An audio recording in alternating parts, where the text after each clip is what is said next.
తెలుగు సినీ ప్రేక్షకులకు యాంకర్ వింధ్య గురించి ప్రత్యేకంగా చెప్పాల్సిన పని లేదు. తెలుగులో పలు షోలకు అలాగే పలు సినిమాలలో నటించి మంచి గుర్తింపు తెచ్చుకుంది వింధ్య.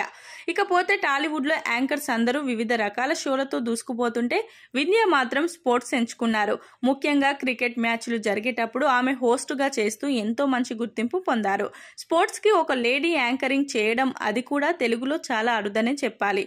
కానీ ఆ ఘనతని యాంకర్ వింధ్య సాధించారు. ఎంటర్టైన్మెంట్ రంగంలో మాత్రం వింధ్యకి ఆశించిన స్థాయిలో అవకాశాలు రావడం లేదు.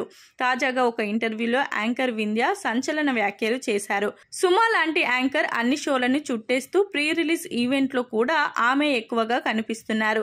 దీని గురించి ఇంటర్వ్యూలో వింధ్యకి యాంకర్ ప్రశ్న వేశారు. వింధ్య ఆసక్తికర సమాధానం చేశారు. సుమక్క అంటే నాకు చాలా ఇష్టం. సుమక్కని కలిసినప్పుడల్లా ఆమెని సరదాగా సతాయిస్తుంటా. మాకు కూడా కొన్ని షోలు వదలొచ్చు కదా అని ఫన్నీగా అంటుంటాం. సుమక్కకి ఎక్కువగా ఆఫర్స్ వస్తున్న మాట నిజమే.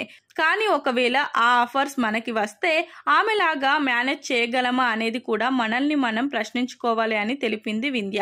నిర్మాతలు ఎవరైనా అంత పెద్ద ఈవెంట్ చేస్తున్నప్పుడు యాంకరింగ్ చాలా ముఖ్యమని భావిస్తారు. సుమక్కకి అంత రెమ్యునరేషన్ ఇచ్చి ఎందుకు ఆమెనే యాంకర్ గా పెట్టుకుంటారు? ఆ పర్ఫెక్షన్ ఆమె చూపిస్తుంది. ఎలాంటి మిస్టేక్ లేకుండా ఈవెంట్ ని నడిపిస్తుందనే కదా.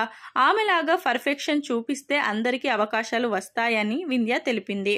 అదేవిధంగా మరికొందరు యాంకర్స్ ఉన్నారు. వారు బూతులు డబుల్ మీనింగ్ డైలాగులతోనే పాపులర్ అవ్వాలని అనుకుంటారు. తెలుగు సరిగ్గా మాట్లాడలేరు. ఒక రకంగా చెప్పాలంటే వారంతా భ్రష్టు పట్టిస్తున్నారు అంటూ వింధ్య సంచలన వ్యాఖ్యలు చేసింది. బూతులని డబుల్ మీనింగ్స్ ని కామెడీగా మార్చి జనాలకు అలవాటు చేస్తున్నారా అనే సందేహం కలుగుతున్నట్లు వింధ్య విరుచుకుపడింది.